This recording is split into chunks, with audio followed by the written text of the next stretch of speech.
What's up, everybody, and welcome back to another episode of the Classic Quest podcast. Today, we'll be talking about Big K.R.I.T's digital Roses Don't Die. This is the show where we go through hip hop albums track by track, talking about each of the songs, giving thoughts and opinions. Albums such as Big K.R.I.T's digital Roses Don't Die. My name is Holden Stephan Roy. I am your lady fan, Bonnie. And I'm Chris Chrome. And yeah, today we talking about Big K.R.I.T. Let's stuff that keyword one more time. Digital Roses Don't Die. That's how we do.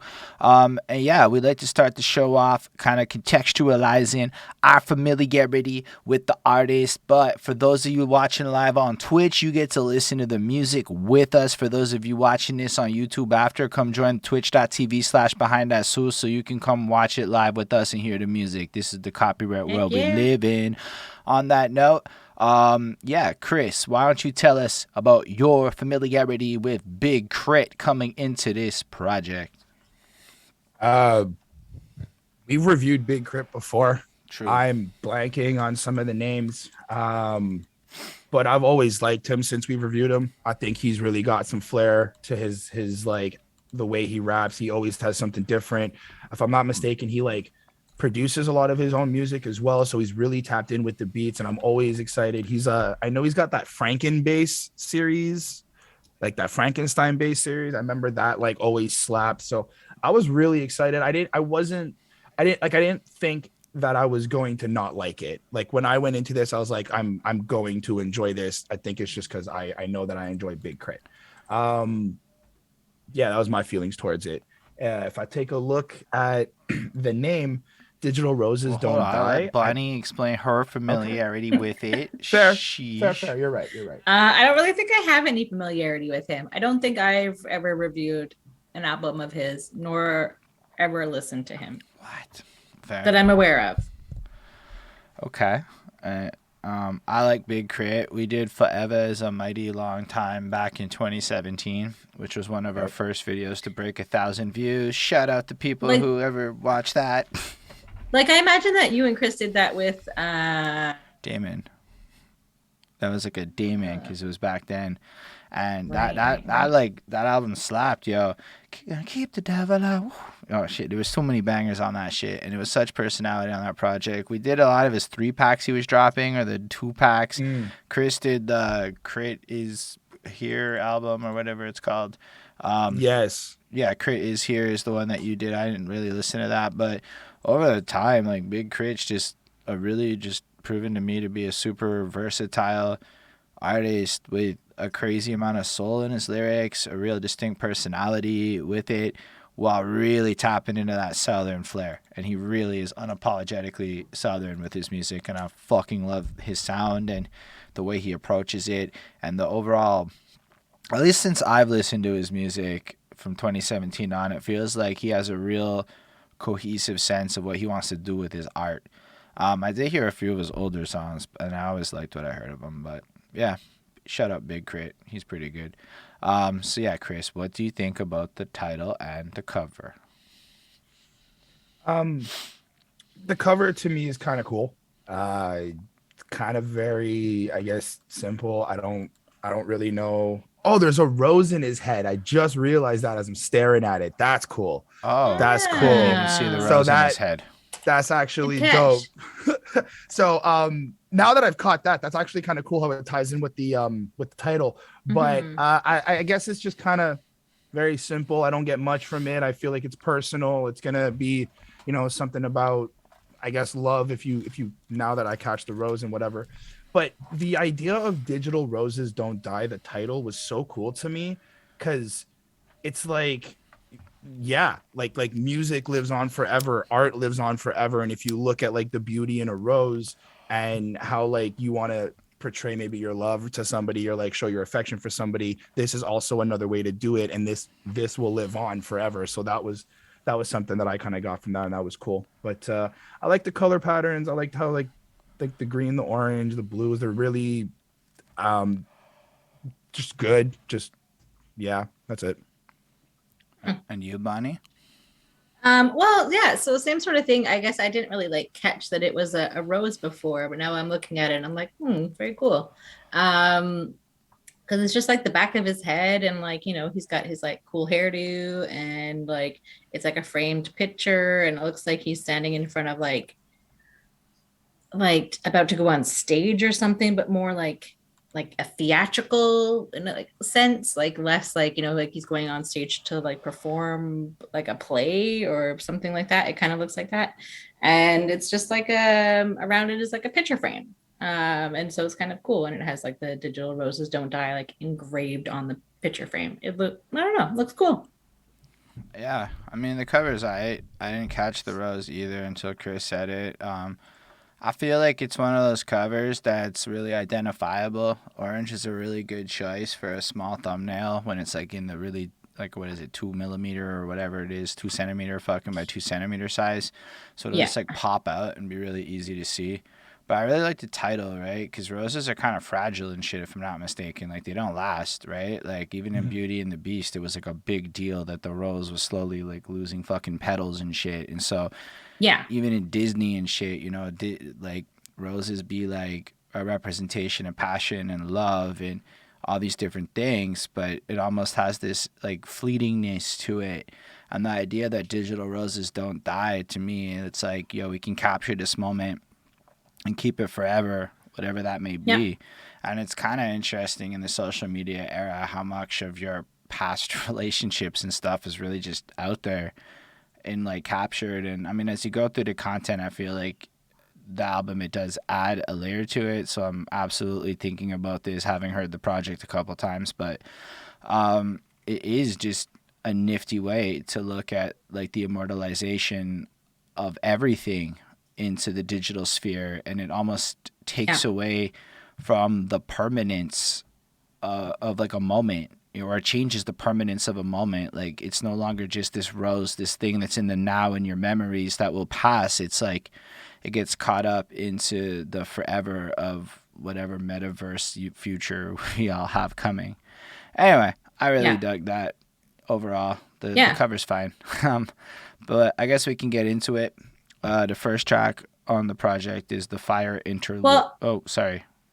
sorry, I didn't really talk about the title. I just wanted to like mention that, like, you know, I like it. I like the modernity of it, and that it kind of looks like, I mean, I've only really seen like Paris Hilton and stuff, but like it kind of looks like how you would frame an NFT, like in that sense. Like it looks like you know, like this is like a Nice. digital thing, and like, you know, it's sort of like this is his version of an NFT, I would imagine, right? Because it's, you know, copywritten and it's his and whatever.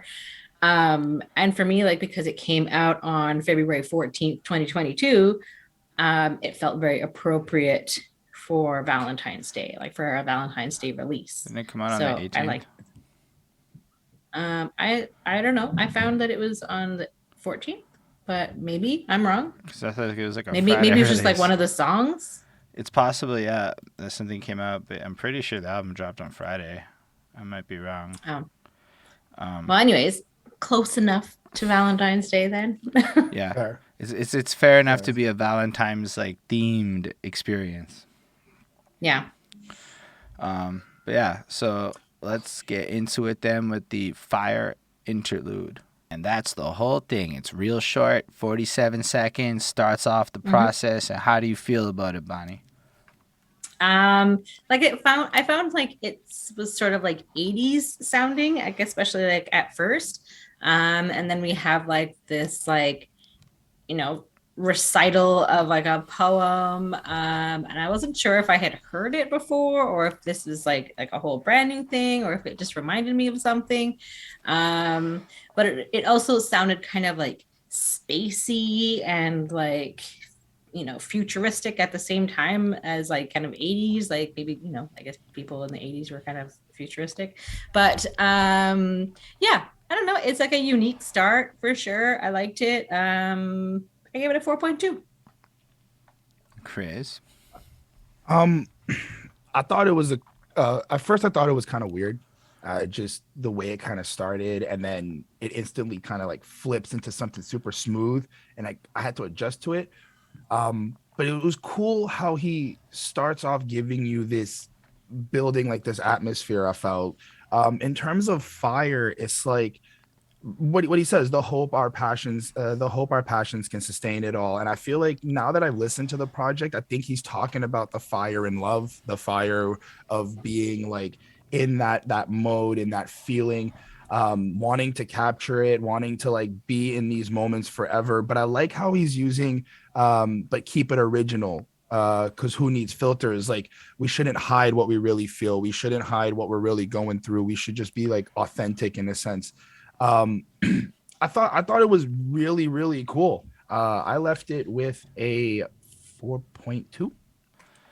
Yeah, Nice. it's really cool. I like the fact that he puts this distorted effect on his voice, and it alters it. He does do like a little bit of fast flexing, I find, on his delivery when he gets more passionate, but it's not done in this like I'm trying to be cool way. It's more like honestly when your heart's beating really quickly, when you're talking to somebody that you're really like in that lust phase for, and you can't even help it, and your brain starts racing, you start running at your mouth. It kind of comes off more like that a little bit.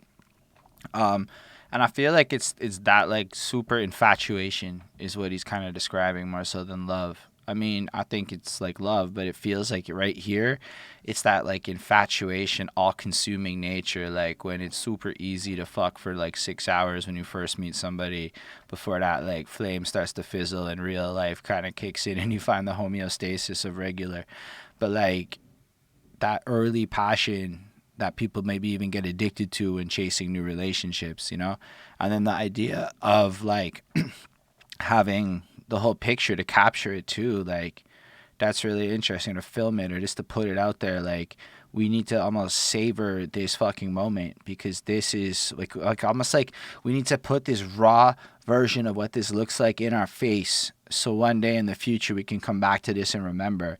And so we don't need filters because we need to see like what it is. Because real passion, like that shit, you know when you see those pictures of two people, and like honestly, they just start dating, and like every picture is fucking gorgeous, no filter, and their like smiles are like breaking their fucking Yeah. jaws, and it's that shit. You know, you don't need filters for that stuff. And in a Mm. sense, it's like digital roses, love and flowers and all that. I don't know. I'm just running with the idea of it, but I like it a lot, and it almost is like loving this era. And I feel like there's this like because it's different than like the tradition of like these songs where it's like whatever. He's like, nah, B, this is the social media rap star version. Let's go.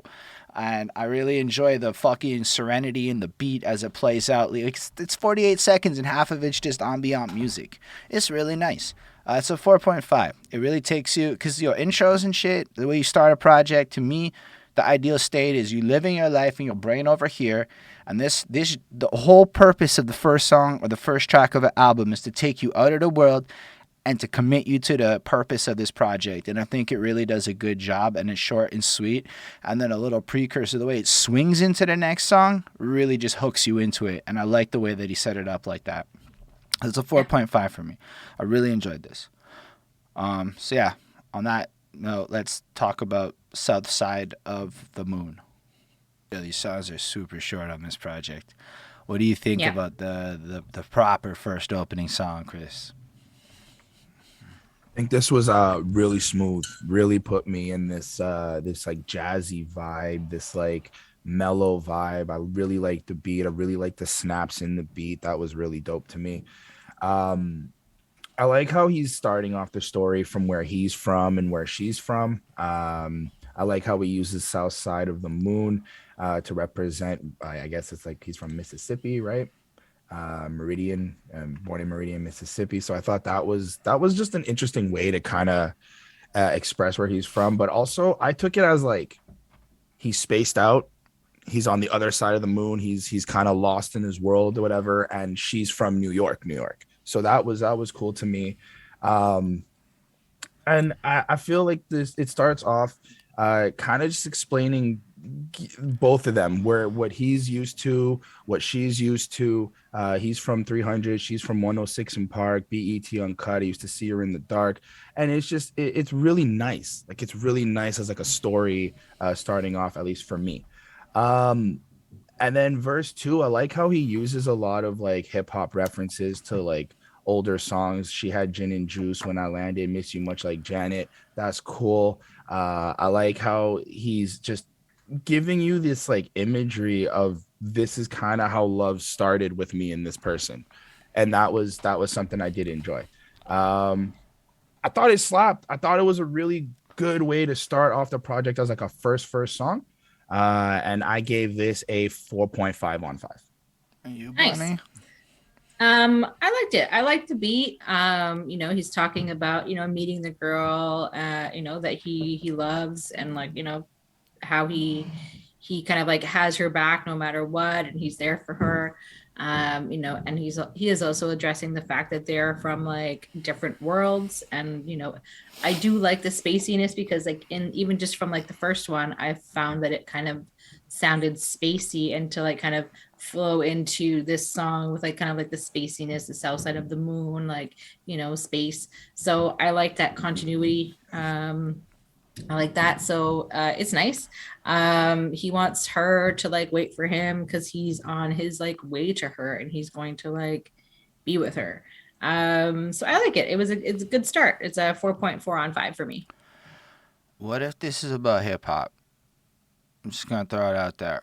Cause Whoa. Yeah. she's from I New mean, I York, thought New about York, that. and then she heads to LA for a time. And then if you think about his younger influences and falling in love with hip hop, he would have been watching based on his age. Like a lot of these rappers, I used to watch BET on Park. 106 in Park, BET on Cut. So he's like describing like the New York influence, but also comparing it against his Southern influences. Cause I love the South. It's one of my favorite sounds in hip hop, and like people who really like New York sometimes really don't like the South. Like they really just like, I'm talking about my Canadian conversations up here. Yeah. So like then it like flows into the LA stuff, and it's all this death row kind of references and stuff like that. And I'm like, okay, so then it's like, cause it kind of goes from that to that a little bit historically. So what if this is like his like inception into hip hop and falling in love with hip hop, metamorphosed as a girl, being used to describe the geographies that were owning the game as he was trying to find his place up within it, falling in love and lusting after it in the first place over the airy beats and shit. If so, that's brilliantly cool. Cause like told up, I'm gonna be there in a minute, and then he wants to get into the game too, and even if he's got to go to LA to do it, even if he's got to travel to whatever, I don't know his full history, but or if it's that would be really fly. Otherwise, it could be about a girl, but I'm not gonna lie, it feels way too basic for these lyrics. Like these lyrics seem so specifically pointed to like all these hip hop references in like geography. So I don't know, maybe because like I'm not from New York, so a lot of hip hop is like looking at it from this lens of something you love that isn't like where you're from, or it doesn't necessarily speak to your people throughout this history. Like it's not like Montreal is heavily reflected in hip hop, so in a sense my feelings towards it are comparable to this, or at least I empathized in that way with it. I love the beat. It's really airy. It's really cool. I don't know who DJ Camper is. He produced it. Shout out him, according to Genius, in case I'm wrong. I love the chorus, the short sweetness of it. It just feels like this fleeting, emotional, expression. It doesn't overstay its welcome. And it really is this testament to where like emotion and style almost are like in a more prevalent thing. Like he's not trying to impress you so much as express to you. And I feel it. And I really like that. This is like a 4.75. It's a really strong song. And I really, really like Big K.R.I.T and what he does with it here. Nice. Anyway, that's all I got to say about it. The bars are like simple, but like we already went over what I interpreted from them. So I guess what we're all trying to do here is show you right. So how do y'all feel about this extremely groovily fun song, Show You Right? I like it. I mean, it sounds very like 70s inspired, kind of like beat, very funky. It definitely has a good vibe to it for sure. And it is still like another love song type. He's gonna show you everything, girl. He's got this. He's prepared to do everything for you. And it is interesting, like, it could be like a hip hop, but it could be a female. It is just sort of like a fun, sexy love song, and it's cool, and like it really gets you vibing. So I liked it. I gave it a 4.5. It's fun, it's lovey, it's funky, it's kind of everything you would expect from the beginning. Yeah, I do agree. Definitely a slap song. This is really good. The vibe to it, the groove in it, the way that KRIT just like flows over it is super cool. The way I kind of looked at this song was Big K.R.I.T is kind of dealing with this woman who wants his attention and kind of wants to like be around and enjoy everything, but he's also kind of struggling with how to like express his love for her. But he's like, the way he does it is by showing her certain things and whatnot. And I feel like he does a really great job at like presenting that first verse. I get that's why you all on my line blowing me up all the time. Yeah, I know you're down to creep, you're dying to creep, you tell me everything I want just to hit your sweet. And it's like I can kind of picture that, like she wants to be a part of your life, she wants to be around you all the time, and you're just like maybe busy or trying to like set things into place, and he doesn't maybe have time to do that. And then near the end, when he's like, just sit back and enjoy the show, and if I hit, you got to know you'll never ever ever let go. It's like he's kind of warning her in a sense, like, yo, if this moves forward, like you're going to get attached, and I'm trying to like kind of warn you and explain to you like this is how like my love language is in a sense. And we got the chorus, which is so nice. Just there's just so much energy in that chorus, and I really really enjoyed that. Put it on me, I can show you better than I tell you, I'm prepared to, I won't fail you. It gives that like confirmation to me, like, yeah, he's willing to show you how he can like, I guess, provide or really do good by you, but like just give him some time in a sense. Then like we have the second verse, which I thought was cool. I didn't really like get much from it. Doing what you want to do, back with a slap or two. I felt like it was just kind of like, here are some of the lavish things we can do, here are some of the fun things that I would want to partake in.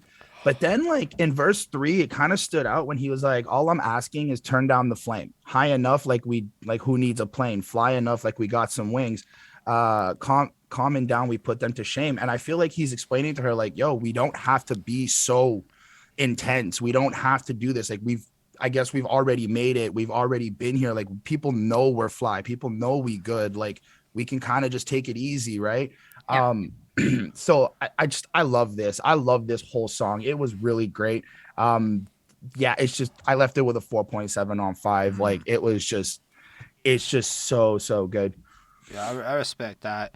I feel like in the first verse, you kind of like skipped over a crucial line that adds an extra layer of context when it goes, I got the rules, I got Duke, got the gift of gab with the boo. And like all throughout the track, there's this illusion that this is not the main girl. It's not the wife. Whoever he's talking to now is a side hoe, or like people dying to creep, right? Like creep is not above board sex. It's like when you're doing the dirty behind the closed doors and nobody's supposed to know shit. And I like how, like, when Brian touched on it, still has that double entendre feel to it, because it could be about the various groupies and people that come once you start to ingratiate into the flame and the passion and your desire to pursue this. But it could also be in the way that often a passion like music even will play that role and almost compete for the attention of your priorities like a partner in your life would. And so it's cool that it still kind of has that vibe to it, but it's so much harder for me to give you specific examples to be like, yeah, this is about hip hop directly. But he does have shit like anywhere you want to go, just sit back and enjoy the show. And if I hit, you got to know you'll never, ever, ever let it go. So there is this vibe that, like, in the context of a hip hop performance, he'd be out there bringing it like, yo, let me in the game. I got everything. I'm so fly. Yeah, my shit over here is nice, but let me come through and show you what I got. And then, yo, listen, you got to keep it on the low, but my dick is that magical. You got to, both these things kind of apply in the way he writes this song all the way through. Even with lay on the low, the marriage so, they'll never have nothing on you. So it's almost like whatever, this new passion, the thing that is amazing, and the stability, the regularity of my life, the things that are happening there are just not proper. And then I feel like it's almost a bit of a commentary on the culture too, because you start to hit ice with the lemonade, diamonds with the golden chains, they're swearing again. To which, when you think about the turning up the notch with the flame and everything, maybe it's the way the culture's superficiality and the way things go now has been jacked up a notch as you're participating in the passionate love for it. I don't know. I'm a bit projecting here because it is kind of vague, but it also completely parallels into this like side chick situation when it's like, hold up, you might like the dick, but this ain't love. Hold the horses. Tone that down a little bit. You know, like, so both these things I think are really interesting on how it works over. Plus, sonically, this is an amazing song. Like, 5 on 5. Like, what can I say? Fuck, man. Every time I've heard it, it's like pure joy and makes you want to move, and like perfect delivery of every single word, and the combination of the singing, swingy kind of feel of his flow with like the, you know, bit of rap-esque shit. Like, he's just able to do a lot with his voice, and I think it's just wonderful sounding to me. I don't know. Beat's amazing. Everything about it's pretty upbeat and groovy. That's all I gotta say about that one. Anyway, so we have one more track in this first part of the album because this shit's broken into seasons of fucking elements. So let's talk about Rhode Clean. I mean, he ends this song with dingles. Like, dingles is the best way to describe that sound, in my opinion. But yeah, how do y'all feel about this one? This was good. Okay, so I actually like this, the smoothness in it, the way it's just very soft and really just kind of, you can cruise to this, and I think that's part of the point. You put this on in the car and you just go for a drive and you ride clean.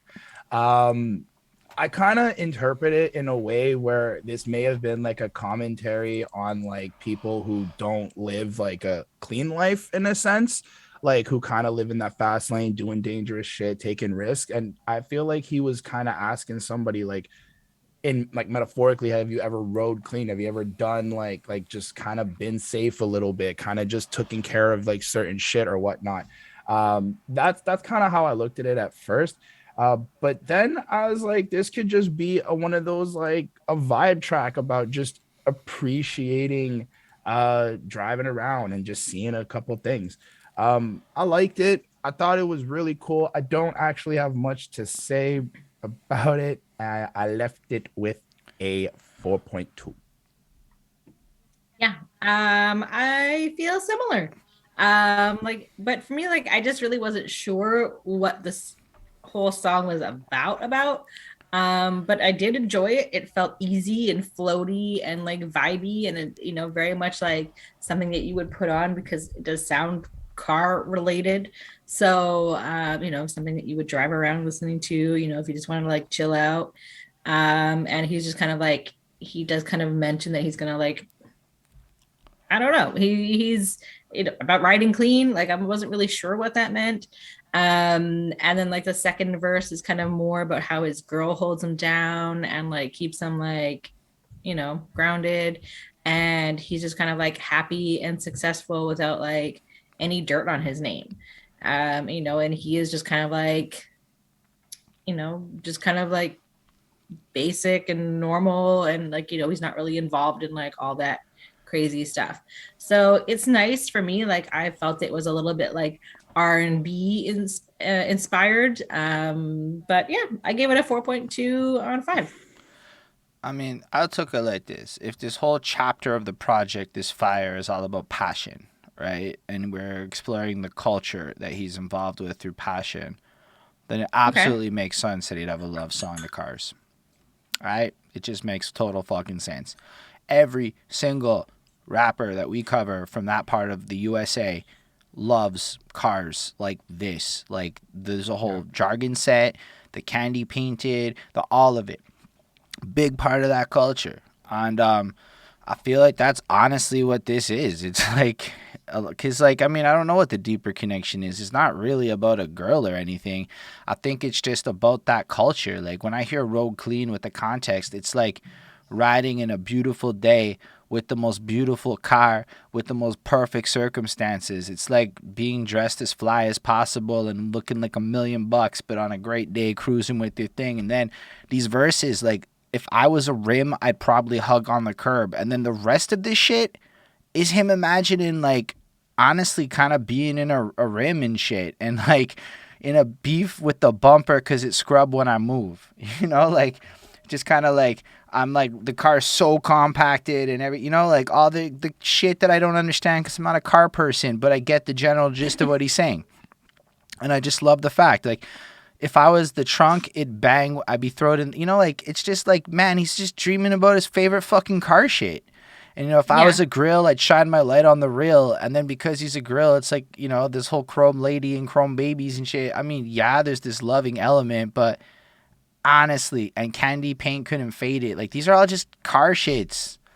Oh. The neon's around Like, me, I so just I didn't glow, I understand. glow. And it kind of doubles as a love song. But man, this is like a love song to the perfect car.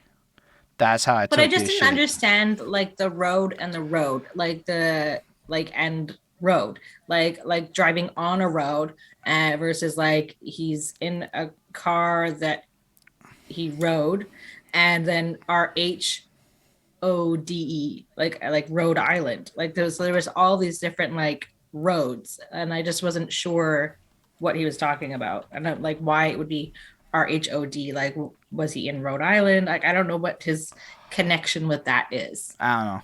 I couldn't answer that question, but that's what I understood from the song about cars and shit. But I'm not that car-y, so I don't know if there's some deeper connection there. But fair enough. Yeah. I just heard him talking about a bunch of car stuff with a passion that coincides with like everybody. And not me, because I'm in Montreal where half this shit's illegal and you can't have bouncy cars or neon lights on the bottom. So, fuck do we get? That's cool with cars out here. Maybe they do that shit in the country. They ain't doing that shit where I see in my city. And if you do know somebody, please hit me up and let me come look at the cool cars. On that note, yeah, I gave it like a 4.25. Like sonically, it's not my favorite, but conceptually, it's cool. Earth Interlude is the next start of our next part of the journey. How do you feel about this one, Bonnie? This one's nice. It feels like floaty and like, nice. I don't know. I like it. It is another spoken poetry vibe. It does kind of feel like smooth jazzy-ish. Like there's like a cello. I think there might be a violin, like instruments. So it is quite lovely. And I felt like this one was kind of giving me like Blue and Exile vibes a little bit. Like, I don't know. It was cool. I gave this one a 4.4 on 5. I like Earth. Yeah, I mean, I thought it was also cool. I liked how it was like, I guess the other element, fire, earth, right? So that's nice. I felt like it was supposed to kind of ground you a little bit and remind you just how like beautiful Earth is and how like real this planet is in a sense. That's kind of what I was taking from it. I for a moment I was like in a way of titling to like digital roses and putting things online and like capturing all these memories and stuff. It's like this is a cool like time capsule type of thing. Like if somebody were to hear this like in the future or something and listen back, it's like I don't know. I just kind of felt like that would be cool to experience in a way. Like you're like somebody in the future not realizing how amazing the Earth is, and then something from fucking 2022 is like showing you this deep sense of it. Like I thought it was nice. It's pretty kind of just fits with the theme and consistent. I left it with a 4.1. I like how he's leveraging music in these interludes to complement the message. So it's almost like they're really doing their jobs as interludes to be like palette cleansers from the last vibe to move you into the next vibe, like acts of a play that we're moving across. And I really think he accomplishes that goal well because, I mean, at this point, I've committed in my brain to this idea that this is a love album of some kind, exploring passions and shit. And maybe passion is the first part because of fire, and that element best reflects that. But then you move into earth, and what he's saying here, it kind of feels like what happens after like the fucking honeymoon phase ends, and like everything just gets real, and you have all these other things, and it's a new kind of love and passion, and it's evolved, and so like no more shifting or tectonic plates. It's like that's when sometimes the early part of your relationships is really like passionate because you're figuring each other out and there's stupid arguments and dumb shit, and then you kind of get your rhythm in and you build that foundation. And I believe that's kind of like what's happening here a little bit with the earth thing. That's what I took from it. And then to keep it consistent, he ends it with the film it or take a picture thing, because like the idea is that as each part of your life, so your passions or the phases come through, each of them are beautiful in their own way, and we don't need the filters, because these snapshots or digital roses or whatever they may be of the various emotions that we put out there. And I really liked it. It's very pretty. I don't want to listen to it a whole bunch, but it's super pretty, and I'll give it a 4.173. My grades mean nothing. Come Out to Play is the next one. I think it is Fireworks. That's a good place to start. The first time I heard this shit, I'm like, did he just put gunshots at the end of this shit? That's so fucking like I wasn't expecting it. And then you hear the... Have you never fireworks before? Well, that ain't no gunshot.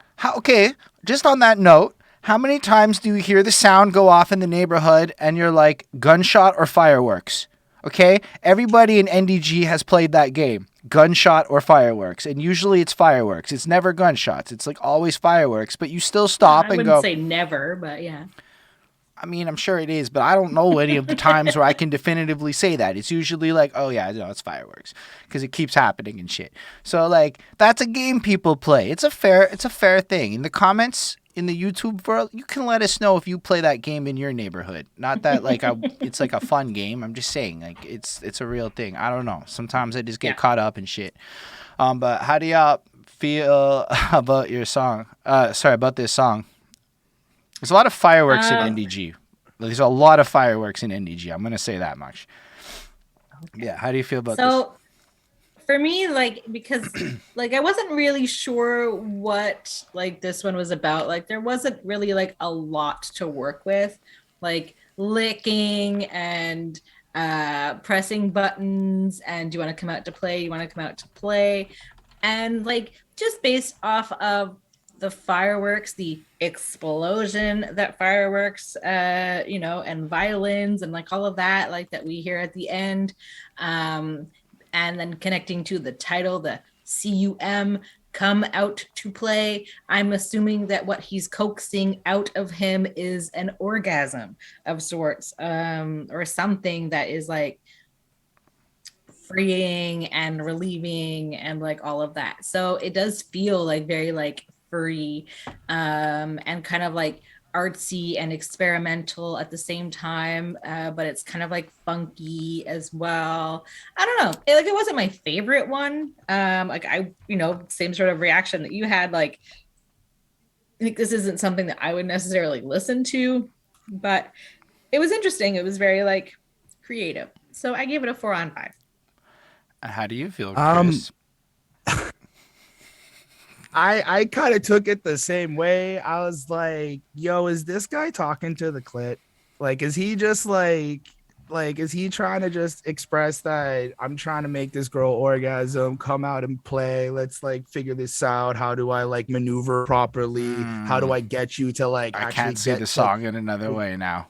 Like kinda, the like, raindrops, it's wet, but there's this essence of like, I wanna please you, like I want to do this to you, so like help me help you come out and play type shit. And it was like kind of because you know what happens with the clit, right? When it gets stimulated, it pops out and it comes out to play, and it's like you gotta like, oh my gosh, I mean, this is sort of fucking amazing. Like, shout out Big K.R.I.T. Shout out Big K.R.I.T. like this, but it's crazy because it's also, I guess for me, like I guess some sort of underlining insecurity that like maybe men may have when dealing with women in a sense too. So it's like kind of cool how he like presented that.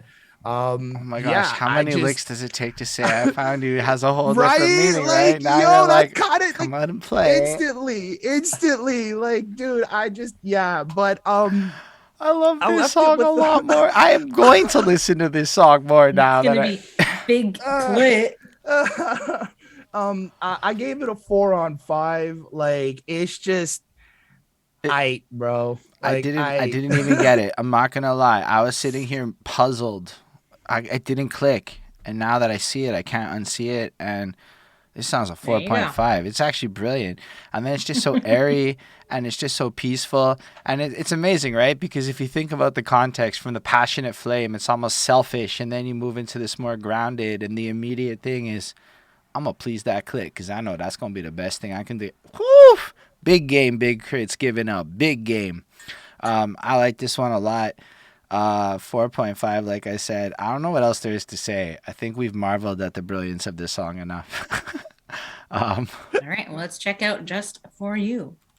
What do you think of this one, Chris? This one's it's a nice follow-up to the last track, in my opinion. After he like gives in to her and wants to like really please her and stuff, it also kind of follows up with this like, because I've fallen for you, or because like I really have this for you, I want to change, I want to be a better person, I want to give up, you know, some of the life that I have just to be able to do right by you.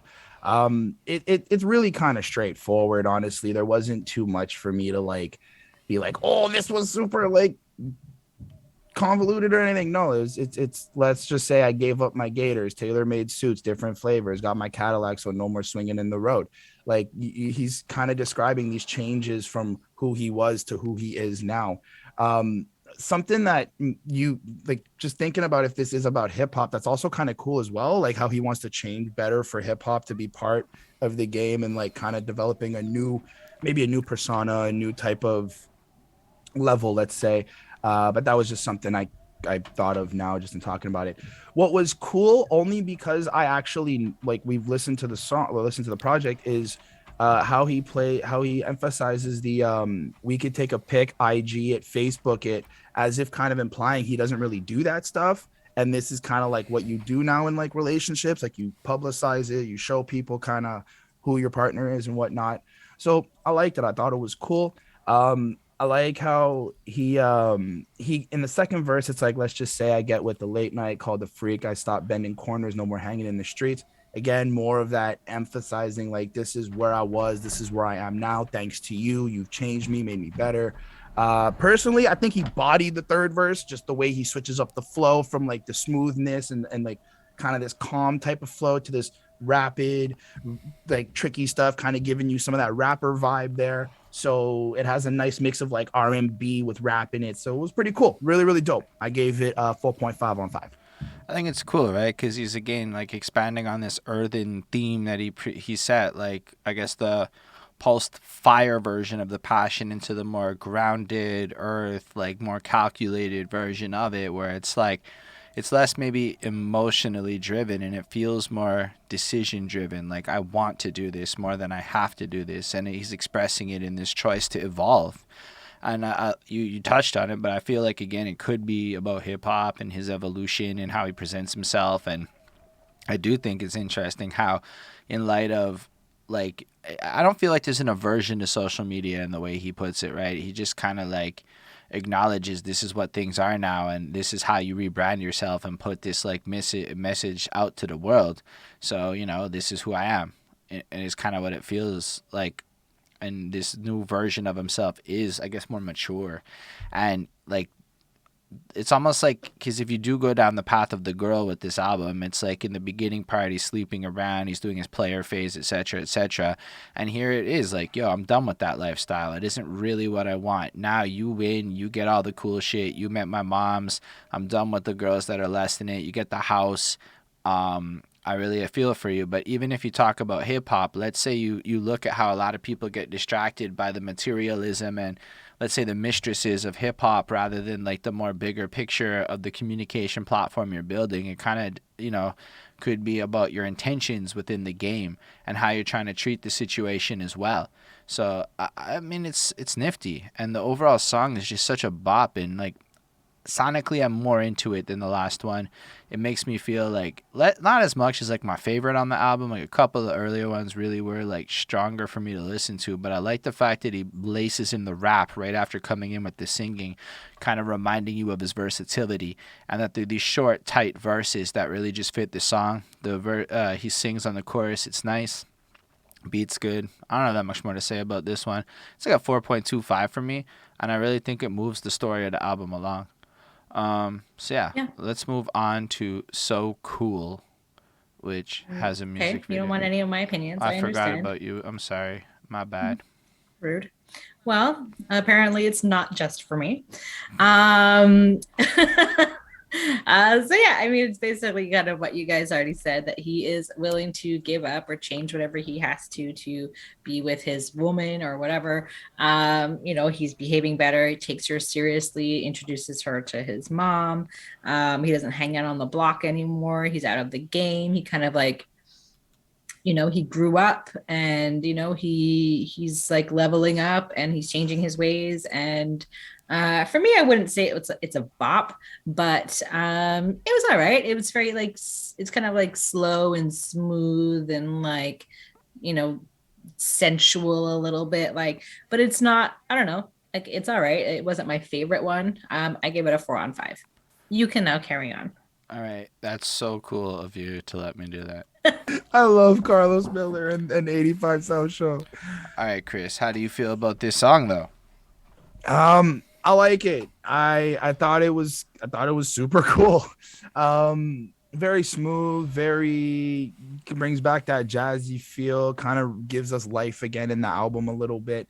I think Big K.R.I.T is kind of just taking a moment to acknowledge how like very cool and like controlled he is, and maybe not controlled, maybe not be the right word, but like he doesn't spaz out. He doesn't have to like act up and stuff. He just kind of moves like a boss. I'm just gonna argue. I think it's the opposite. I think Right? he spazzes out and he's wondering how you, his partner lady, are so cool. As exemplified in the second verse, when I get hot like this summer, when the AC on, the light bill turn up, you want to cuddle when I, you know. So it's like she keeps him cool. I see. Well, that may have gone over my head. I thought it was just kind of one of these songs that he was explaining, Like the like whole just him first and taking a verse is moment. like, I'm worried about money and I want to get more money. And the second verse is I'm tripping about money, and in fact, he's just tripping about money the whole song, and she's like, we don't need that money. I guess that also kind of does play into it. But it kind of just was what it was. I gave it a 4.2. It's really it. All right. So let me continue. He obsesses about money. And his girl doesn't concern herself with it. Like, that's kind of how it is. Relatable. Yeah. And you know, he's just kind of like, how are you so cool about this? Like, how? Yeah. Like, you know, she's All the just time. like not stressed, and is like, don't worry, like, it's, you know, it'll happen, whatever, like, don't worry about it. We don't need like millions and millions of dollars. Like, it's cool. You know, and like she keeps him grounded, you know, like earth, you know, we're in the earth section still. And you know, like, I liked the gambling machine sound, like when he like wins, like the obviously that was not it at all. But it was like still like a unique sound, so I always appreciate when there's like unique sounds in the beat. You know, like he struck some like real luck with her.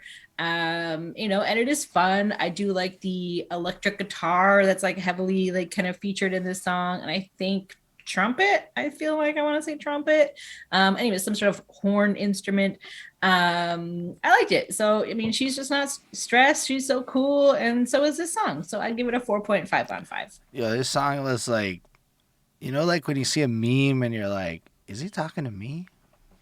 Is he talking about my life a little bit? Because, you know, that's how it felt listening to this one. I'm like, yo, I I trip think he's about talking money. about me. Well, talking from his perspective, fine, whatever. It's us. But like, No, he's talking about me. okay, you. But basically, like, yeah, he's tripping about it, and I'm like that. I'm trying to think about all this shit, how to get millies and stuff, and then Bonnie be like, "Let's get Uber Eats. It's all good. Don't trip." How are you so cool? And she's mad cool about it. She ain't never stressed one time about this shit. She'll just be like, "It's all right. We good. Don't stress. Let's just do it. Carpe diem." And I don't understand that life. So I'm more like I get hot like the summer when the AC's on and the bills go up and shit. You know, like that shit we think about. And then I get no, I'm cool. So it was like really cute in a sense, because it really feels like this whole section is like this really mature relationship of like that monogamous romantic love ideals and like playing out in a really realistic way. And I think that's what makes it cool, because it's just like you don't really get that many songs about dudes tripping about money and the girl keeping him grounded, right? Like arguably that's not a topic we get a lot so expanded upon Facts. with the love of Yeah. this, you know? Yeah. And then he's still committed to getting richer because doesn't it sound funner? And even if you're cool about money, we don't need it, but doesn't it sound funner? And I'm like, that sounds so good. Big K.R.I.T spitting mad game. So this song's a 4.5 on 5. It's super fun. It's outside the sphere of what I would normally listen to with that like soul-y, dancey, like cool vibe. But I'm not cool. So like it makes sense that I Facts. wouldn't really be like that. I'm more not cool. That's right. So I guess Fact. everybody's spoken. I'm not being a rude person. And we can go on to the water interlude and transition to the next part of the album. How do you feel about this one, Mr. Bathroom Break, Chris? I think it's cool. I'm still trying to like figure out how a lot of these kind of still somewhat connect, but I do like how he's sticking consistent with the elements. I like how we're changing the atmosphere. I like how we're going into this more, I guess, like solid fluid type of vibe. I don't know.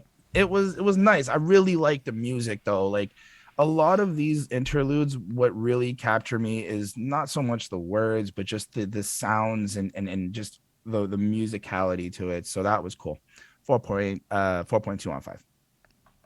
Yeah, I give it the same grade. I mean, it is another similar interlude like the others. This time it's, kind of like a poem about water, but it is quite similar to the rest. It's him and a woman are there speaking together at the same time. They're reciting it together. So I liked that. I feel like we haven't mentioned that.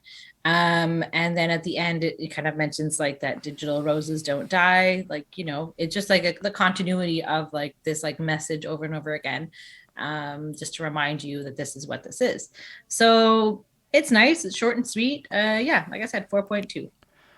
I mean, it's got a huge difference from the other two poems. Because, like, it starts off with the continuity, like the this is water, like water, water. Each of them has started Yeah. off like that. Purest Yeah. form of it all. And then the tone of this is that water's emotional element power is the positivity of hydrating life givingness. That's kind of what I think, because then he contextualizes the other elements. This is also very fascinating information that's actually cool. So the flame dies because that's what happens with the flame. It's short-lived. It's this passionate phase of shit where it's all impulsive, and I would call it the infatuation lust phase of shit. Then you get to the grounded phase of shit where everything's whatever. And then the wind blows, but we haven't talked about the wind yet, so we'll save that. But hydration at this point, kind of like positive hydration, I guess with the ground situation, it's like as much as you're grounded, it moves and things change. And in order to nurture that and to grow shit and to like kind of move in the proper directions and to keep it alive in a sense, because you got to hydrate the ground. You know what I mean? It's an important part of the process of things. So water plays its things. But then all of a sudden, we get this evolution with the filter part, right? So now it's when we film or take pictures. Oh, I'm supposed to hydrate, I suppose, fitting. Keeping you nice and wet. But so now it's not just take pictures it's like film or take pictures. So we've added in almost an evolution here, with or without each other. So now there's something bigger. It's not like, it's almost like in the grounded, in the earth phase, is that like we spend all our time together.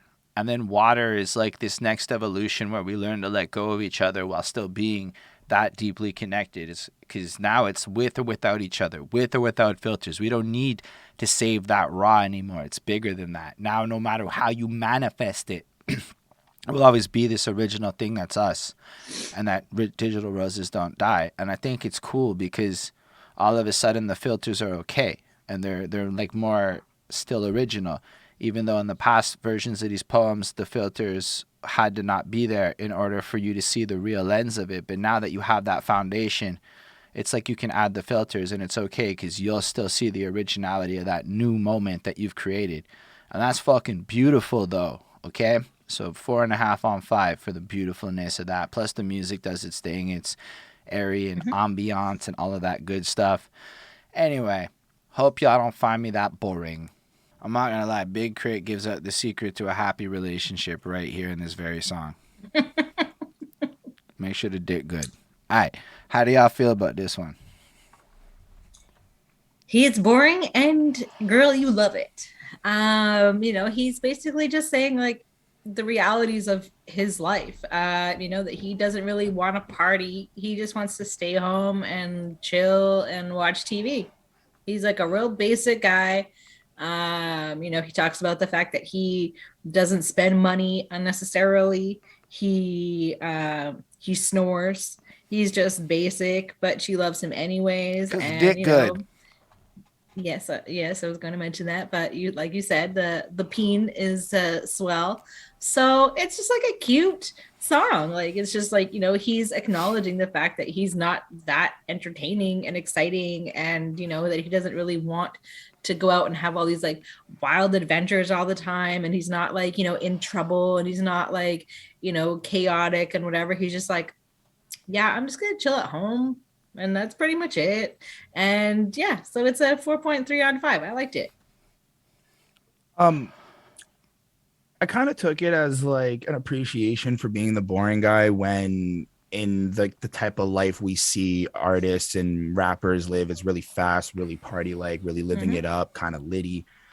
So I think it was like kind of cool to see how there is this appreciation for someone who's like just working and kind of just enjoying his alone time and just doing like some of the little things that really you get to do with somebody that may or may not be boring. What I really liked about a lot of this was like he's very money conscientious. Like in the second verse, he's like, now don't get me wrong. Yeah, I like getting it from the night to the AM, but the line at the lounge is like overpriced and costs more than the payment. It's like he's kind of validating his boringness to also being like I don't want to spend money so like uselessly. I don't want to just go out and just have to do all these things for what, like an IG page I barely post on, which is kind of super cool. And also, if you remember, like in the last couple of tracks, he's like kind of referencing how he put his relationship on the Facebook before, but now it's like he's kind of really being with himself. He's like, yo, that was maybe one part, but this is now who I really am. Like, I don't really do that. I kind of just stick to myself.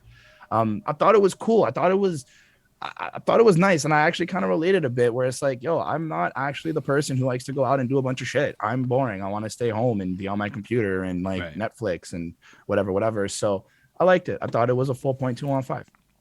So I really enjoyed it.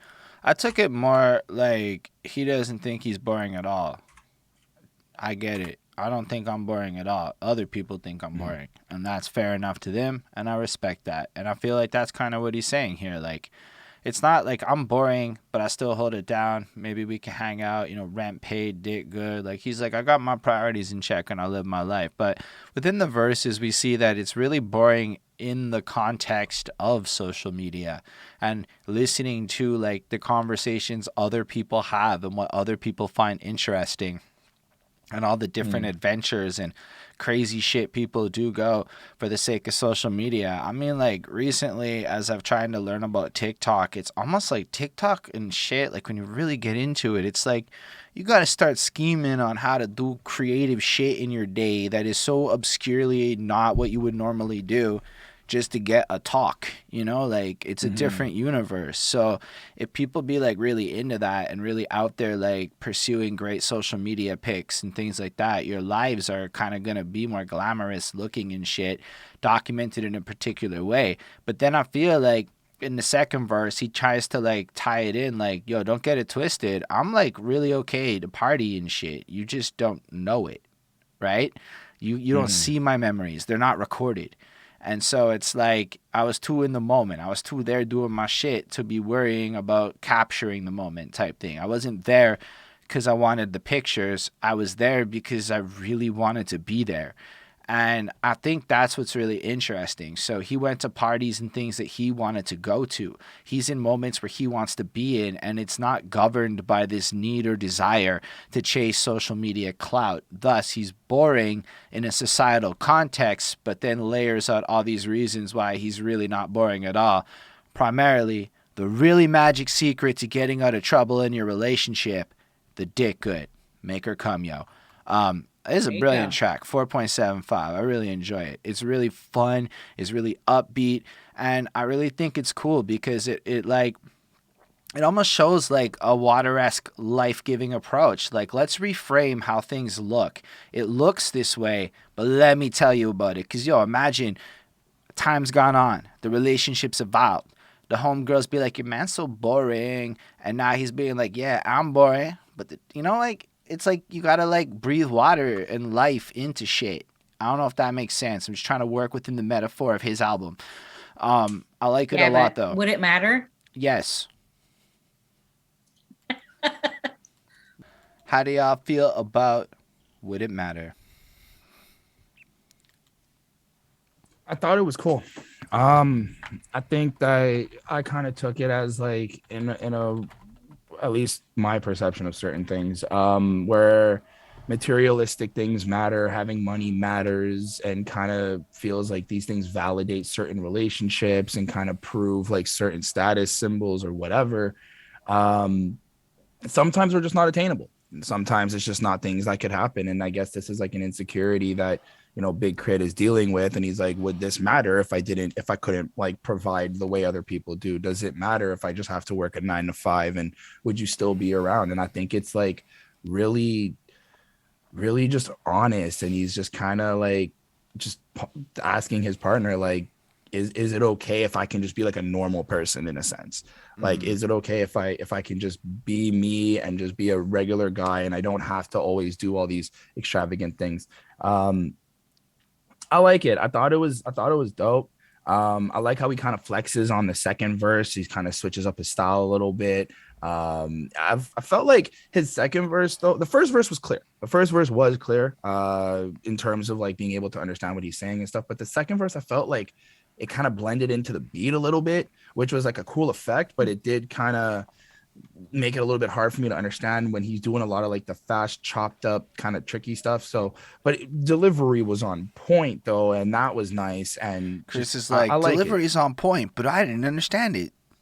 like the way yeah, it is what it is. I liked it. I gave it a 4.1 on 5.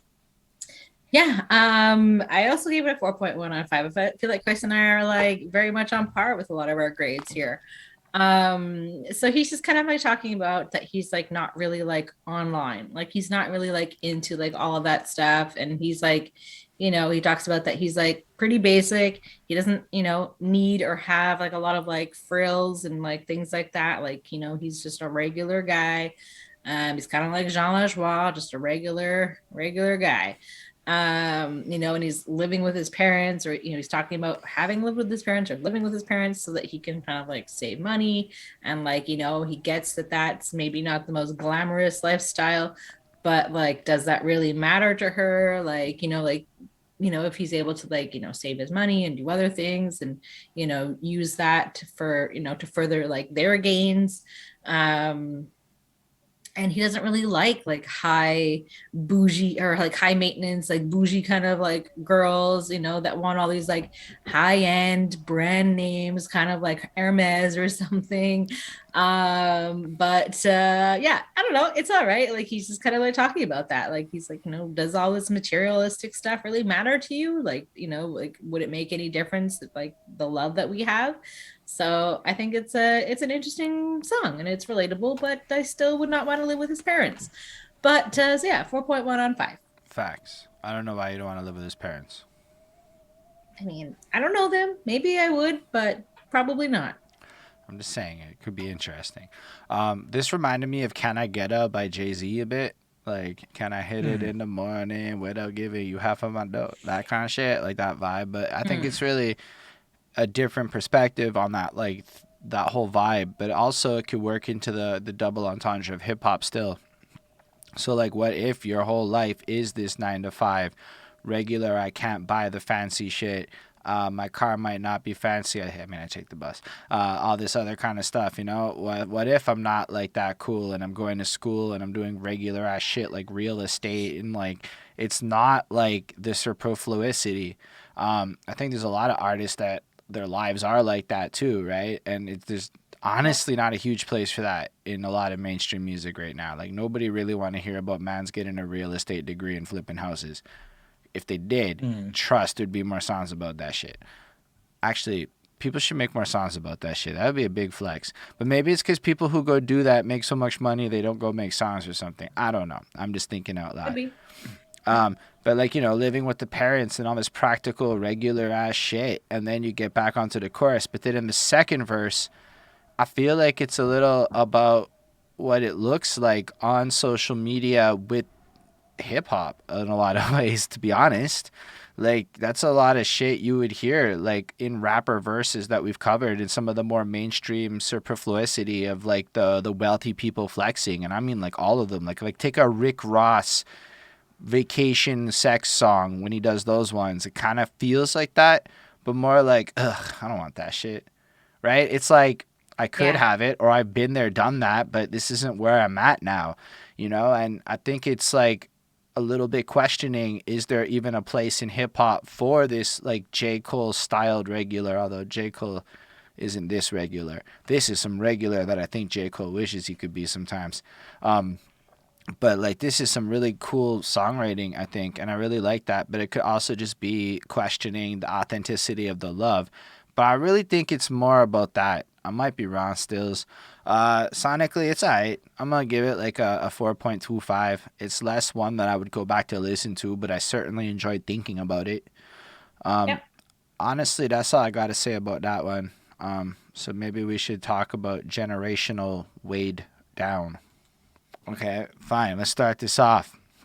All right, y'all. We're having a little debate here over on this line because y'all can't just trust Genius.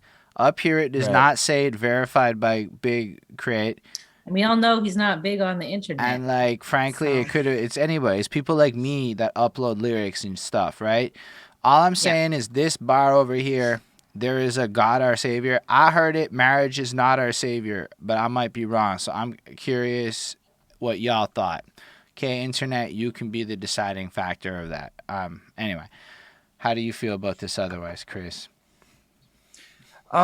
This one got me in my feelings. I think I may have projected a little bit of my thoughts and feelings towards being a parent and kind of like the next step of my life with this track. I found it very relatable, just the way that like throughout the verse, and I'll get to the chorus in a minute, but like throughout the verse, it's like, what if I ain't meant to be a parent? What if I'm a lost soul damaged? What if I can't slow down the throttle? It's like I'm not in any position right now that I'm dealing with a kid or having a kid, but these are things I think about just as I get older and like entering into my 30s. And it's like everyone around me is having kids, and like I've had conversations with my parents and, you know, other family members. So I don't know. It just kind of, it really actually brought like tears to my eyes because I kind of really projected a lot of just what I was feeling. And I thought that was super powerful just to be able to do that.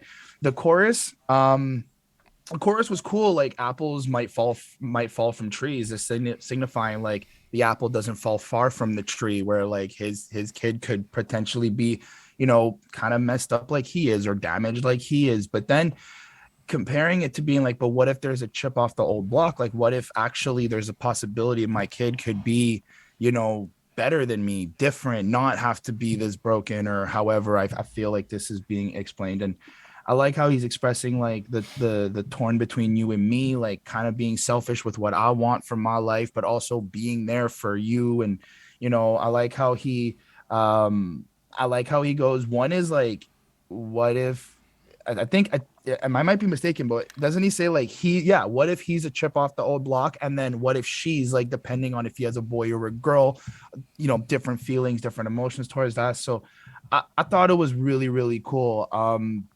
Like it's just a very, very good song in my opinion. 4.5 on 5. Yeah. I mean, that's pretty much what it is. Like that he's just kind of scared that he's going to like pass down like his mistakes and the things that he's done, you know, to like the next generation. And, you know, he can't quite, you know, maybe stop drinking, you know, he does kind of touch on that. and like, you know, maybe some of like the bad things that he's done in the past, and like the, you know, the addictions that he has had, and you know, maybe he's away from them now, but like that still could be in his DNA. And you know, that if he's going to be passing that down, like, you know, it is sort of, you know, part of the gifts that you know, our parents give us. Unfortunately, you know, a lot of the time, like we have no control over that. And he's just kind of, you know, thinking about that. And um you know, he's questioning, you know, if he is meant to be a parent or not, and you know, that he isn't perfect, and you know, he has, you know, these flaws, and you know, things that he's carried down from past generations, that he doesn't like, and things that he wishes he could change. But like, you know, in the end, everybody has insecurities and has flaws and has all these things, and you know, everybody's going to have them. So there's really nothing you can do. You know, it is just sort of like, he is kind of like questioning. He does sound like he's leaning, he talks more about like him, or like what if he's like kind of, so he does talk more about like the idea of a son than a daughter, I found. But like, so I don't know if like he's on his way to be having a son, or if he's just like talking about, you know, the idea of it. Maybe he just wants to have a son. Obviously you don't really have so much control over things like that, but it is like a nice sounding song with like an interesting and sincere question and fear that so many people have, especially when they're, you know, thinking about you know, having kids, and you know, kind of like what happens if, you know, the love between him and his woman, like what if that dies, like how is that going to, it, you know, impact the children, you know, like you don't know what's going to happen. So he's just kind of like questioning and you know, thinking about like all of these things, and you know, he's trying to make the right decision for himself and for like future generations. So it's interesting. I give it a 4.4 on 5. This is a cool song. So I just want to say, for like the chorus, he does go he, she, but in the verse, he just says Yeah. they. He only uses they, Oh, implying in neither okay. gender. So definitely Okay. isn't projecting a preference there. Um, Okay. so all that stuff about questioning things and the potential end of the relationship, and like what happens if it, and what if they inherit the bad habits, is there. But yo, the outro is pretty significant. It kind of like Yeah. transitions shit, right? And I think it's meant to move in, because I think the wind is the next one. But like, Mm-hmm. this is like the end of some passion in relationship. Like, even if you do everything right, even if we're faithful, even if we like play all the games, like, not games, I guess, don't play all the games badly, we do it all correct. And then what happens when it ends? Why would you want to be the person weighing each other down? So it's like, what Yeah. happens when you get to that point where it just stops being what it once was? Even, and then having a kid mixed into that situation is just so much more complicated. And then that's why you say marriage is not our savior and you are greater.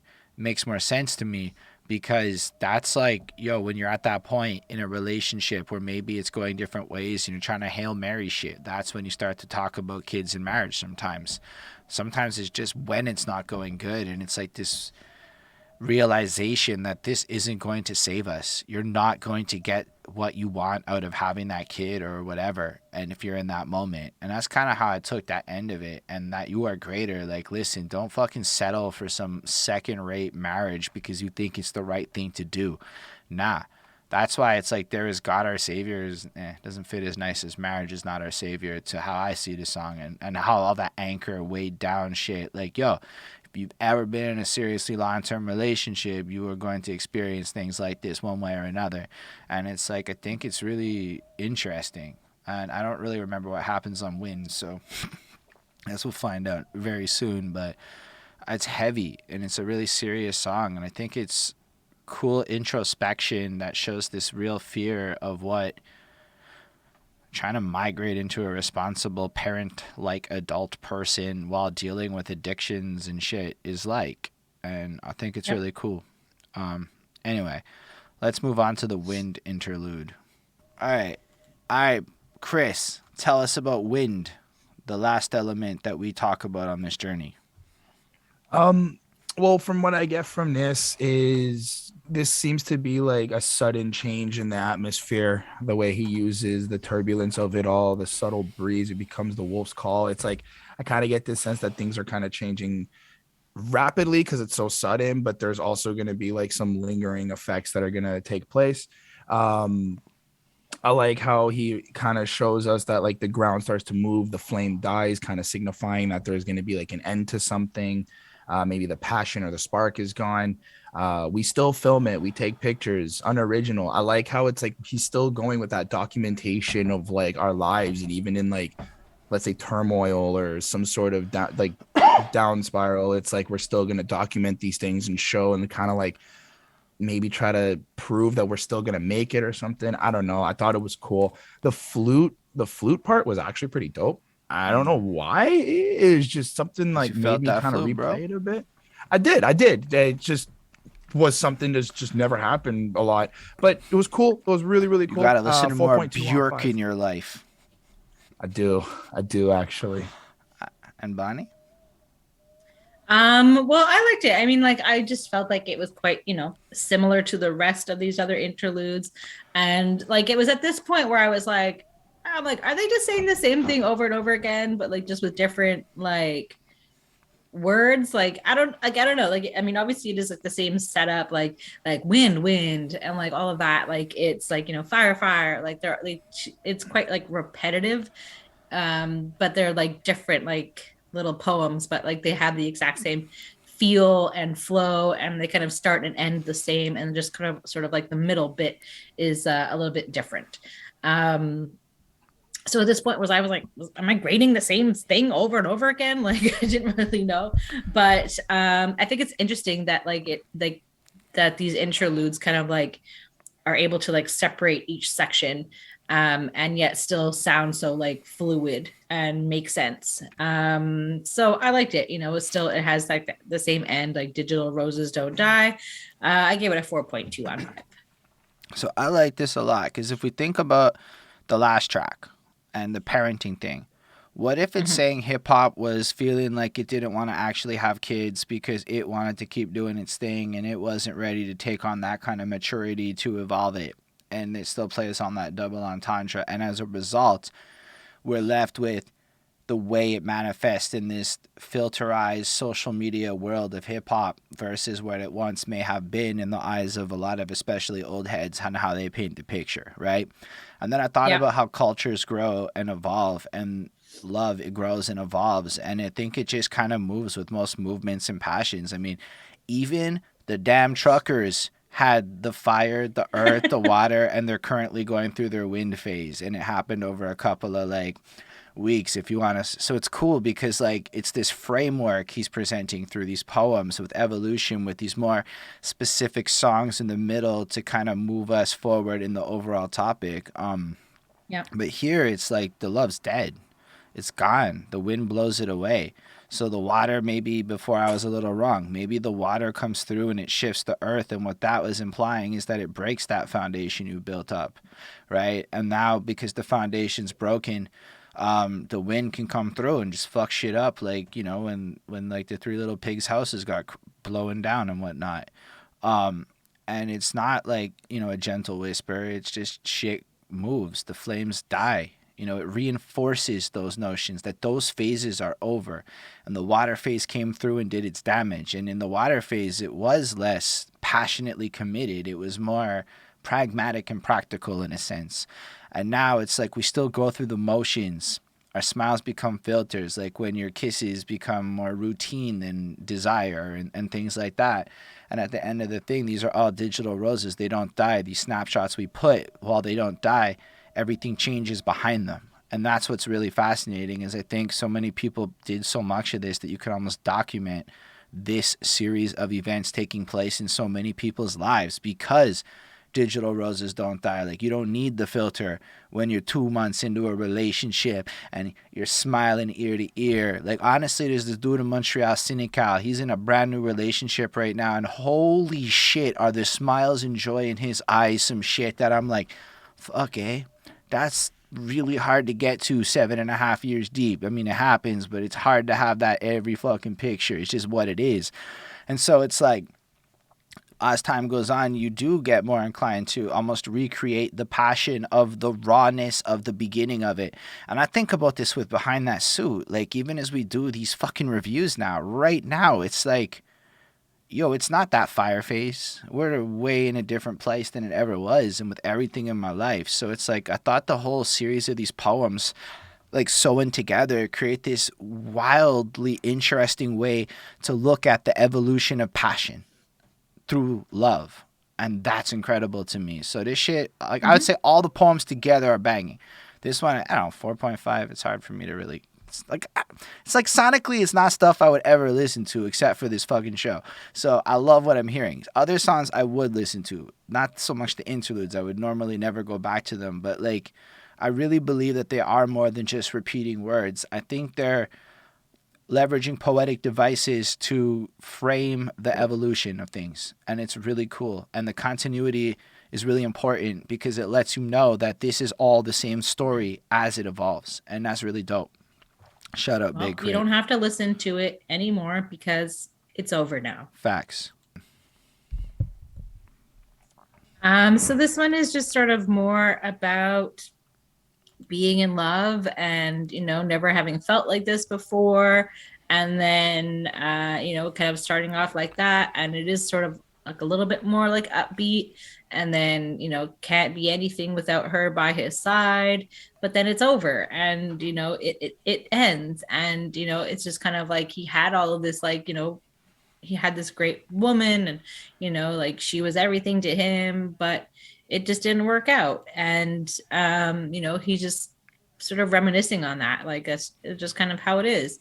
So I give this one a 4 out of 5. I don't really have too much else to say about this one. It's okay.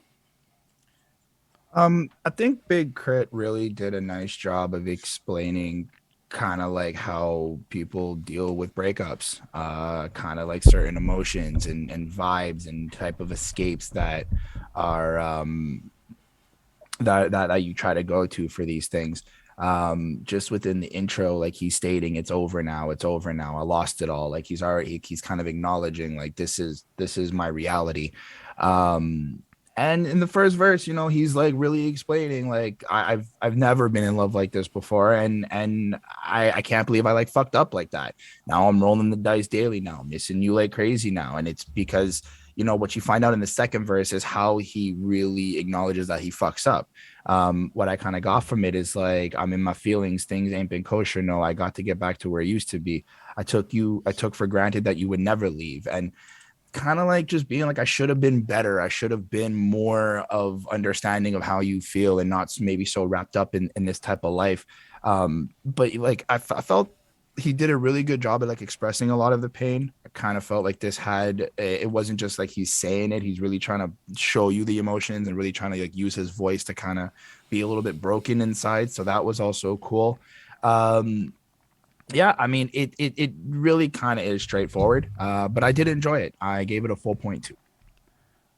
I mean, it's kind of moves the story along, right? Like it finalizes the idea that this whatever it is relationship, maybe it's his feelings towards music, maybe it's the lifestyle and celebrity. Like I don't know again if it's really about a girl or not, but the fact that it could still serve as that generalized feeling towards passion, whatever it may be, it's at the end of that phase, and it doesn't necessarily mean it's over too, right? It's left with almost this like awareness of how it got to be in this place, with the reflective tone of, okay, maybe I really do want that. Now that I've lost it, maybe there is something here that I really, really do want. All I just say, it's smooth, it's super easy to listen to, and I really enjoyed it. I don't have a lot more to add to it. I just think it kind of moves stuff along, and it's a nice, sweet, like story beat song in a sense. So yeah, Wet Lashes and Shot Glasses. Feel about Wet Lashes and Shot Glasses, Chris? What's interesting? No. What? Like, if we were to touch upon like he was talking to the side chick earlier in the project or whatnot. This kind of is cool how like he's trying to get over maybe the loss of love and an older relationship by kind of like going to see somebody that he can do this type of things with. Because I kind of feel like the person who's telling him to wipe the tears and get over the love is like the person who he's just consoling him. Like, we're smoking, we're drinking, we're having a good time. I'm here to like help you get over whatever it is you're feeling. In the first verse, it kind of gives me this impression like, I guess I'll wipe off the car, dust off the ground, dust off the garment, like kind of go out. Let me go out. Let me go be flashy. Let me try to see what I can do, get my mind, distract myself. uh where I call up the homies, knowing my heart's a broken moment. So he's trying to figure it out. He's trying to like get out of his little slump. Then we get into the chorus, which is really nice, really dope. But then with the wipe your teardrops off while we drink and smoke, I do feel like somebody's like, I feel like Rolynné, whatever, is consoling him. Well, And it'd be like, yo, Rolynné, bro. There's an accent aigu. yeah, that's that. Yeah. And then in the second verse, I like how it kind of changes from this like, I'm kind of broken to now that we're in this vibe and I've got this company, I'm like having a good time and it's super like upbeat and energetic. And he's feeling himself like, Bop, I shine the whip. She likes speed. I got the ice. She trying to ski. I'm on my wave. She like it deep. And it's just, he feels more, I guess, empowered and more like just good about himself now that he's got that current companionship. And I thought it was really cool. I thought it was really honest and real, just how like people get over relationships sometimes and just kind of deal with their loneliness. So I gave this a 4.2 on 5. Yeah. I mean, for me, like it was just sort of like, wet lashes and shot glasses. Like, he's drinking, he's crying, he's kind of like reflecting on like the relationship that he had, that he lost. And love don't live here anymore. And, it isn't the same as it once was. So things are different. They broke up. And so he's just kind of like dealing with that feeling and, he's writing these emotions and he's crying while he's kind of drinking and smoking and writing and doing all these things as well. So it's, enhanced feelings. And he's on a mission to like get over her and stop crying. And, you just kind of have to, the only way to get over her is through. And, you just have to like keep on, crying, deal with it, get your emotions out, and then move on. And, he's realizing, he's looking back. Yeah. They each had baggage and things weren't so great. And for me, like the second verse, he's talking about like, she was grounded. She was on her feet. She had shoes and he was on ice. He was skating. And so he was a little bit more unbalanced and off kilter. And, like he wasn't fully grounded and he was trying to like make his way, but he was stumbling and, maybe he wasn't in the right place. And so he's acknowledging like his impact and on the relationship as well, but at the same time just trying to like deal with it, feel it, and move on. So I gave it a 4.1 on 5. I thought it was an interesting point of view. So it's like around this point when I started going, I think Big K.R.I.T trying to make an infinity album. So an infinity album is basically when you put it on the last song and it loops back into the first song. There's a continuity to the project where it never really ends. Yeah. So if you think about this as like the last cycle of passion and shit that he's going through, so you reflect on the person you were with and how you don't need them no more, and then this person consoles you and you start finding, there's some joys in life again, and you start to like look proper, take care of yourself a little bit more. And then, by verse 2, honestly, that sounds like the old K.R.I.T. Like, that sounds like K.R.I.T back in the day a little bit, when he's, like, really flexing in that certain vibe. So I think it's, like, you go back to that, like, fiery kind of place, and it's almost like a precursor to oh say word, it's going back towards what you loved in the first place and that lifestyle, the things. So if it is about hip-hop, maybe if you lost your love from hip-hop along the way per se, and you break up with it and you disappear with it, then you just kind of have to re-fall in love with it again in a sense, and you put yourself into these situations where you find it in new ways or whatever, and you get back into the throes of it. And I think it's a really cool transitionary song, and it starts to show how that wind is more airy and free forming, and it lets you kind of have the opportunity now that you're free of being grounded in a sense to experience whatever it is, which foreshadowing is going to light a little fire in you and restart the whole cycle. So I think that's really cool, and this is like a great way to start to steer the project in that direction. Yeah, because everything is cyclical in nature, in life, in the world. So, I mean, love is too, in any sense, whether it's relationships or hip hop. Facts. And yeah, we can talk about this all the time. All right, Bonnie, how do you feel about this one?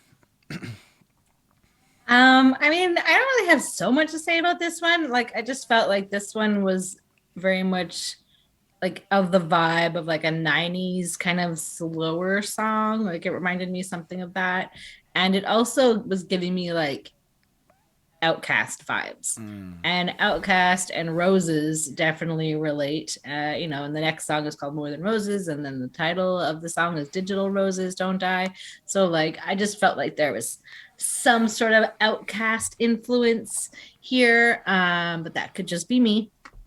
But then like the beat comes in, and it's a little bit more rapidy, a little bit.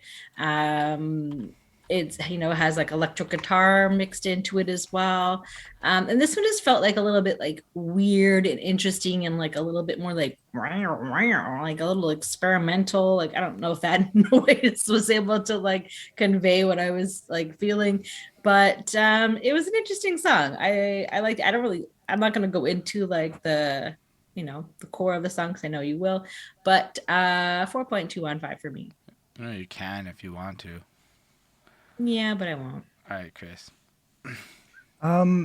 So I like how he starts off, and it's really nice. All the time I spent chopping blades, these blades, all the corners bent to get paid, and like just the way that was said and the effects on it was cool. And throughout the song, that really held strong with it. So I really like that part.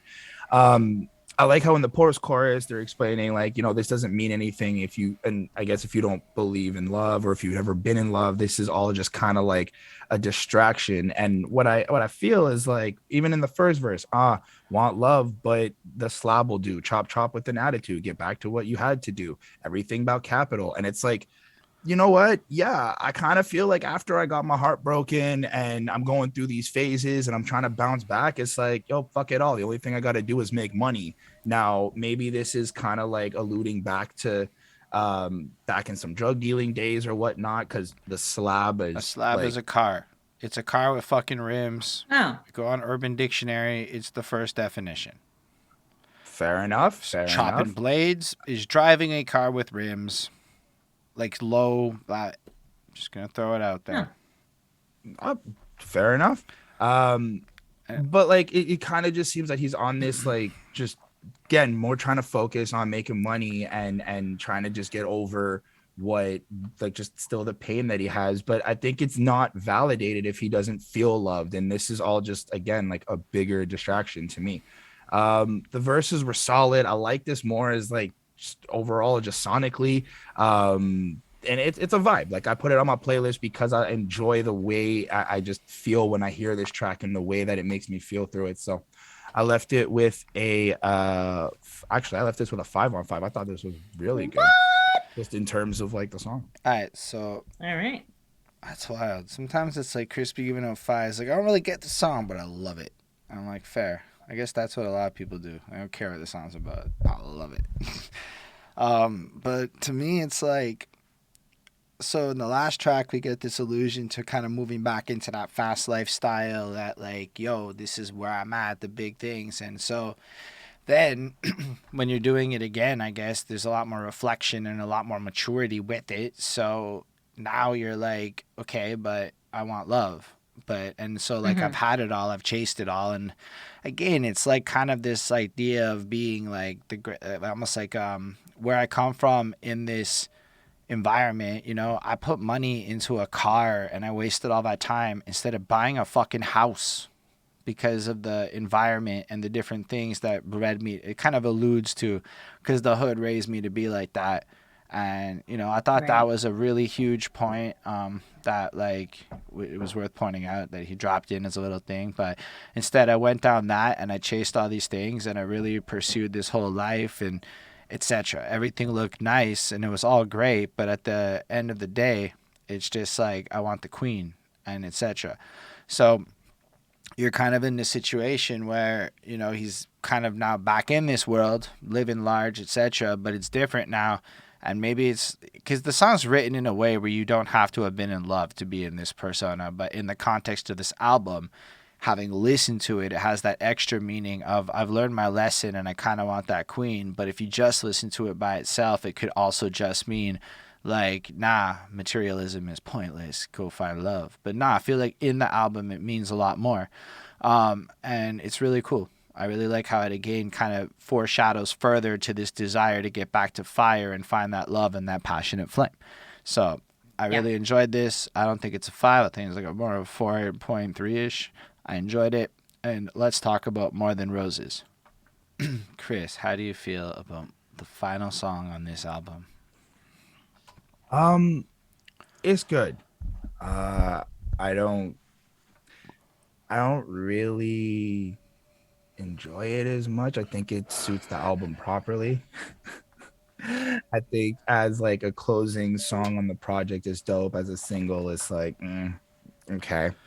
But I like how the something that stood out to me was the fact of the third verse. Just in case I don't see you again, let these digital flowers bloom. And that those two lines really just stuck out to me because it kind of ties in everything for me.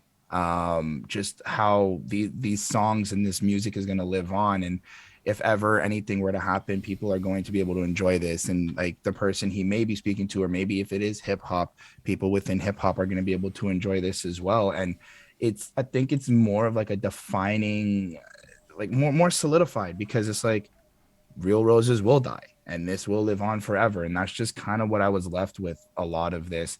It was nice to listen to. It was cool. Left it with a 4.5. And you, Bonnie? Yeah. So I mean, it is sort of the conclusion of everything. You know, that, you know, even though that, you know, him and his girl or whoever, they broke up, he still loves her, and like, you know, that this love will last forever because it's digital and it's, you know, in the universe now, and it's going to be like a time capsule of his love and his relationship. And he hopes that, you know, this, you know, he still wishes her well and still loves her and, you know, wants the best for her. And he hopes that this bouquet of digital flowers brightens her day, and, you know, that she can reflect back on their relationship in a positive way because of this album, you know, and that their love will essentially never die because this is their love. This is an encapsulation of their love, and so it will never die. And I thought that that was really cool. You know, and he just kind of lets the flowers blow away, and, you know, things are, you know, better, I guess, for him. He seems in a more content space, you know, while still sort of being like, this is sort of like a last like cry, and, you know, maybe even a try for this lost love. Like, you know, if there's ever a chance, like, you know, he, you know, maybe he wants to go back, get back with her, you know, if ever this album, you know, finds her and, you know, she feels that there is still love there, then, you know, maybe she'll go back to him. And, you know, if not, like, this is just sort of like, you know, this is just my love, and this is how it happened, and this is our story and how it was, and now we can both move on. So it's interesting. It's sort of like, I wonder, like, if, you know, this if this is for an ex, you know, if it paid off, like if she heard it, or if she was like weirded out by this, was like, why did you write this album about our love? Like, you know, like I don't know like what her reaction to this album would be if there is indeed her to talk about. So it's interesting. It felt very like heartfelt, and you know, potentially with a little bit of creep in it. Like, I don't know, like that's how I interpreted it. Right. But like it still feels very like genuine and cool. So I gave it a 4.3 on 5. I definitely think it's like a fitting closing to the album.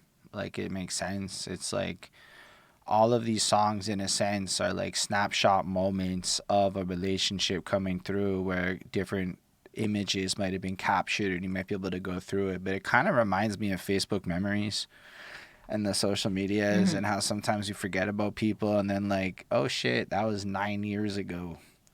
And then like, you're like, hey, I'm old. Those are always I'm old moments. But just the reality of how many people I don't know anymore, you know, and just how much can change and how we all grow and evolve. But regardless of that, those pictures, those are just there. They just always exist, especially the ones I don't own and I can't delete because there's somebody else's pictures of those moments. And there's all these snapshots that end up getting captured, and they don't fly. They're just there, you know, like they just always exist. They just show up in your memories here and there. And like, I think what he's almost trying to convey here is, at the end of the day, the love that he has is more than these individualized moments. But it almost feels like at the end of the day, people love the idea of what you capture more than the moments in it. So that's where, if you go back to that boring thing, it's like, that's where people get like stagnant and get like unsatisfied. Like, honestly, this was explored heavily in the season of And Just Like That. Okay, that's the Sex and the City knockoff. There's a whole like plot line around that I won't spoil, but it's definitely a real thing where sometimes the complacency of finally achieving a homeostasis ends up being the thing that breaks you up because somebody wants more or whatever. And it kind of feels a bit like that to me. And maybe like if you look at hip hop, even, there's a lot of people that just want this pure rap in the alley till the middle of the night vibe, and some people really want the more glamorous side of it. And there's a lot of contradiction in when different people have different I guess desires and intentions for what they do. It can grow and change over time, and then, you know, you're just left with those moments, those pictures, those digital roses. And I guess you just gotta hope that they make you smile. And, you know, sometimes they do and sometimes they don't. It's a cute ending. I gave it like a 4.2 on 5. It's not really my sound, but I think it works really well. And then there's like this calm little intro on the album that takes a bit to like pick up, but then it would be like right back into the fire version, you know. And it really does well to kind of create that loop, because now you're left with these digital roses, and all that's left, you put that fully to the side, is you're ready for the next thing. And I think that's really cool. It's a great way to end it. So Chris, what do you think about the album as a whole? You are muted, Chris. My bad. I like the project overall. I think it was really well. I think there's very many vibes to it. I like how he structured it with the seasons. I like how there's like every song within those parts really fit well. It didn't feel like it kind of was all over the place. I enjoy it. I wasn't expecting anything bad. Like I said at the beginning, there may be some songs I'm like, this may not just be for me, but it is what it is. Overall, I did give the project a 4.1 on 5. So yeah, I think it's a nice project for Big K.R.I.T. How do you feel, Bonnie? Yeah, so I gave it overall 4.23 on 5, so an 84.6%. So I mean, it's a good album. It is cohesive. There's a story being told. There's definitely you know, like it is very much a time capsule of you know, of his love, of whatever he was feeling at this time, you know, and he's putting it out. And, you know, I liked how it came. I may have been a little bit off, but like I still liked how it came out on or near Valentine's Day. And it was so much about love and, you know, roses and like all of that. So it did feel like appropriate for its release. And I don't know. It's interesting. I like the story. I like the elements and how he like ties that in. And like it is sort of, it isn't really like ending, like you kind of mentioned. It is not necessarily infinity, but it is a new season will begin, and things will happen again, and it'll be a different story, but similar in tone, but with more growth and differences and things like that. So I think it was really a cool album. Would I go back to it? Probably not, but like that's just me. I'm just letting you know. So there you go. That's fair. I mean, I think this album really works. Like, there's a couple of songs on it, oof, real good. I'm gonna grab them. I'll give you Yeah. examples here. I already hearted them on Spotify. It is Boring, Shit's a Bop, Show You Right, South Side of the Moon, bangers. The rest of it really works well as a project in its cohesiveness. Like, you really can listen Yeah. to that. It's 8 minutes. It's really digestible. And honestly, the first time I let it play, I didn't even realize I was on my second playthrough to like track 3 or something. So like, it really loops super nice. That's why I called it an infinity album, because it's like the particular Right. thing for when albums are designed that way. And I might be off. He might not have designed it that way. But usually when people are doing some seasons thing, they're like, it's a loop. And Yeah. arguably, I think he pulled that off really well. It's really not my go-to genres, but I really respect a lot of the sounds he used, the versatility, and the way that each chunk of each element really did reflect the core topic matter, and move the narrative along to create a really cool, mature, growing ass love album that doesn't sound like some shit that's unrealistic. It honestly just sounds more like what I think regular people go through with love over time. And I Yeah. think that's a really cool accomplishment. And yeah, that's all I gotta say about that then. So I guess that brings us all to the end of this episode. Appreciate everybody who stuck it through and watched with us live on the Twitch. That's twitch.tv/behind that suit. For those of you that aren't here, you can come join us.